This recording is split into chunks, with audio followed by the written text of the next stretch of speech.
Lalong-lalo na ngayon kung saan umatras na si Robredo. Pakinggan. Umaasa pa rin ang ilang kaalyado na tatakbo sa 2028 presidential race si Naga City Mayor Robredo kahit desidido siyang maging re-electionist na lang. Dapat anyang wag umasa sa isang savior sabay banggit sa mga pwedeng tumakbo sa 2028. May nabanggit ding mga mayor na pwede kung nasa edad na. Nakatutok si Mav Gonzalez. Buo na ang desisyon ni Naga City Mayor at dating Vice President Leni Robredo na huwag tumakbo sa pagka-presidente, vice-presidente o senador. Ever since man, pag kandidato kong Naga, klaro sa kuya, na din ako mabalik ng national.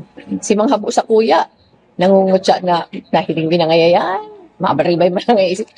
Ang plano niya, maging re-electionist sa 2028 dahil nakikita niyang mas epektibo siya sa lokal na pamahalaan. Matagal na anya niya itong sinasabi sa mga kaalyado niya. Kasi hiling ko dapat haliun na ito bagang mentality na garo may sarang savior. Na may man arog ka yan. May man arog ka yan. May man monopoly kang kakayahan. Katunayan, marami aniyang pwedeng tumakbo bilang presidente sa 2028 na handa niyang tulungan. Katakol man kaya ang pwede. Katakol man ang pwede. Sa grupo mi, si Risa, pero beses na nagsabing okay siya. Sa hiling ko, si Bam sa Tingnan mo yan. Kaya na lang din na wala talagang pag-asa eh. Kasi mantakin mo ang kanilang hope si Risa. Ang kanilang hope si Risa Ontiveros. Kaya talagang they have to disqualify VP Sara Duterte. They have to do it as magpatakbo ng medyo. Hindi sila gagalawin. Yung hindi maingay pagdating sa korupsyon. Maingay lang sa away pamilya. Pero pagdating sa korupsyon, hindi nagsasalita. Di ba? Siyempre, yan ang kailangan nila. Oh, tama, mali. Tuloy. Sige ko, pwede man yan. Although pareho nagsabing hapo ninda. Nagbanggit din siya ng mga pangalang mula sa mga lokal na pamahalaan, bagaman ng ilan, posibleng hindi pa aniya pwede sa 2028. Sa hiling ko, si Vico would make a good president. Si Biko? Pambihirang buhay, ere, oo. Pambihirang buhay, ere. Ako, hindi naman ako, napakahilaw pa, sobra. Hindi, alam mo, makikita mo naman yan sa lungsod. Kung siguro yung Pasig, masasabi mong kaya nang pumantay sa Davao City, go. Hindi, why not? Para ako sa bayan eh. Kung anong kagaganda ng bayan, bakit hindi? Di ba? I think Vico Soto is a good mayor. No question about it. Pero para sa akin, kulang pa. Kulang pa. Bakit? Yun yung sa issue ng flood control. Anong ginawa niya? Pumunta sa kamera, binanatan lang yung kanyang kalaban. Na si Diskaya. Kayo, hindi nyo ba nakikita yun?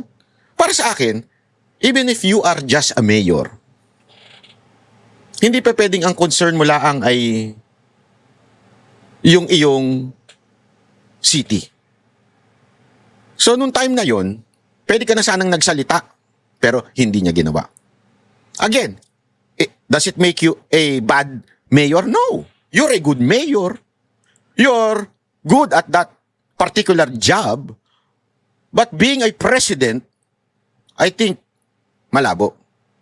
Hilaw. Kaya nga ako, di ba, sinabi ko sa inyo yung komento ni Isko. Isko is a friend. Ako, hanga ako kay Isko. No question about it. But for now, for me, Isko, magstay ka lang muna sa Maynila kasi your heart, your vision is for Manila. Maybe someday, pwedeng pang Pilipinas. We do not know. But for now, since hindi mo kayang itong banggain ng administrasyon dahil ginagawa mo ito sa Maynila, therefore, pang Maynila ka lang muna. Ganon din kay Biko. We're being fair. Dahil ngayon, hindi mo kayang humirit para sa pang-nasyonal, aba, diyan ka na lang muna sa Pasig. Stay in Pasig. You're a good mayor in Pasig. Pagandahin mo ang Pasig, katulad ng Davao City, then go for the national. But for now, hilaw.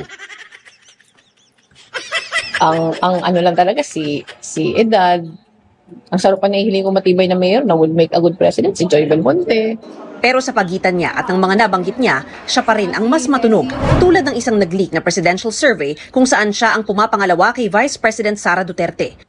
Binanggit yan ni Senador Kiko Pangilinan sa isang post. Ang mga numero umano ngayong 2 taon pa bago ang 2028, mas malakas aniya sa numero ni Robredo noong bago pa ito tumakbong Pangulo noong 2022. Kung makakabuuan niya sila ng koalisyong mas malawak sa nabuo noon, ay posibleng manalo si Robredo sa 2028. Kaya sabi ni Senador Kiko Pangilinan na binanggit ni Robredong isa sa mga pwedeng tumakbo, ginagalang man niya ang desisyon ni Robredo, naniniwala raw siyang makakatulong sa interes ng bayan kung magbago ang isip ni Robredo. Sabi pa ni Pangilinan na Liberal Party Chairman, kung hindi aniya tatakbo si Robredo ay hindi siya mapupunan ng ibang pambato mula sa kanilang hanay. Baka lumiit pa aniya ang tsansa ng panalo. Ginagalang din ni dating Liberal Party President Butch Abad ang desisyon ni Robredo. Pero kung may iba namang alternatibo, kailangan aniyang pag-usapan ng partido. That opens up discussions on who should be it for the opposition. I don't have any ideas, but there are people there like Risa Ontiveros, Kiko Pangilinan. Hinihingan pa namin ng komento ang ibang pinangalanan ni Robredo na pwedeng tumakbo sa pagkapangulo sa 2028. Mav Gonzalez, Nakatutok, 24 Oras. Ayun. Di ba? So, bakit natin ipinlay yan? Kasi nga mga kababayan, may importante nating maunawaan na itong mga ito, it's because of the 2028 election. They're really trying to find someone that can beat VP Sara Duterte. If they cannot find someone to beat VP Sara Duterte, let's eliminate in that certain contest or election VP Sara Duterte. How to do it? Impeachment and other extrajudicial, di ba? Action. Hindi na natin sasabihin killing. Action. Pero they would really try their best to impeach VP Sara Duterte and disqualify her sa darating na eleksyon. Yan po ang talagang tunay na nangyayari ngayon. Kasi alam mo, eto bakit ko ba paulit-ulit na sinasabi sa inyo na tila yung mainstream media ay bayaran, hindi lang ho sa bayaran at tila sila ho ay sumusuporta sa mga NPA. Bakit ko nasabi? Eto, makinig ko tayo mabuti, ha? Ang tinding pasabog ni Romualdez. Yung kanyang sinabi, napakatindi.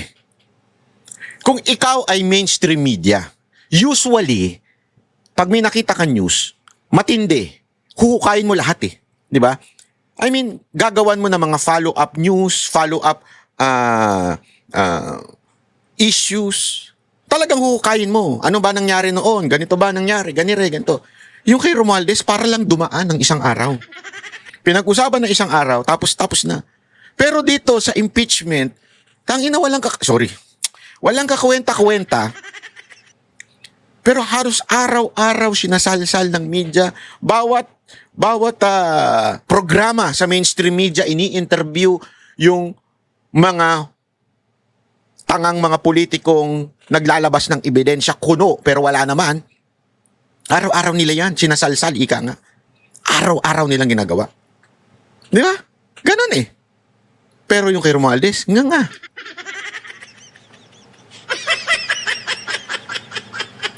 Tingnan ninyo yung mga news na pinalalabas lang kay Romualdez. Yung una, ang tawag dito, yung sinasabing, may whole departure order. Diba?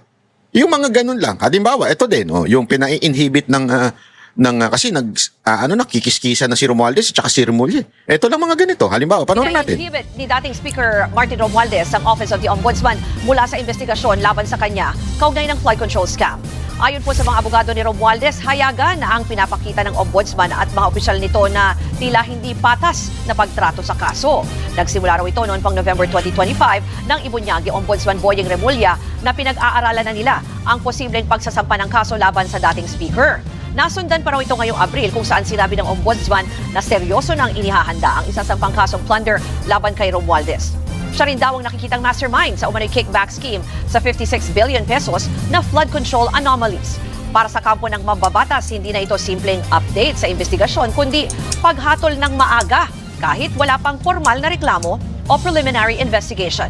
Hiling nila na ipaubaya na ng Ombudsman ang kaso sa neutral at independent body. Wala pang pahayag ang Ombudsman tungkol dito.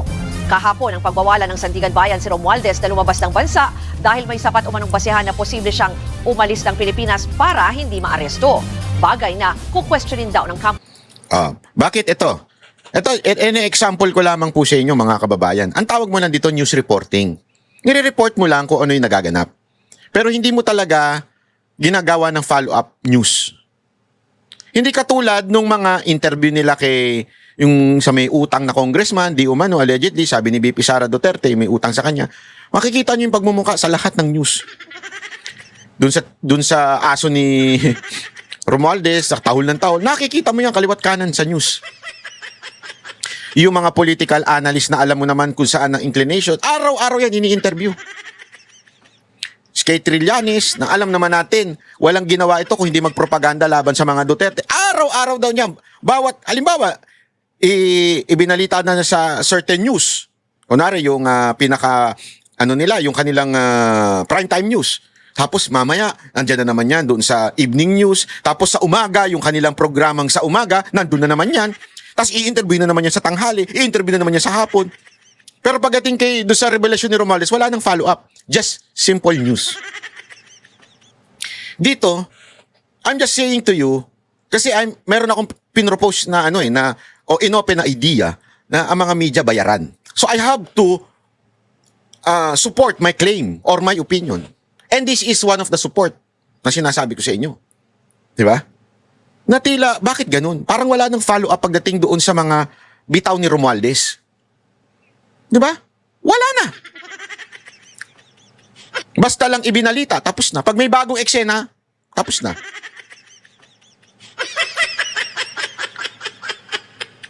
Hindi katulad nitong walang kakwenta-kwenta, araw-araw na dinidiscuss. Na ilang beses nang napasinungalingan ng mga tunay na abogado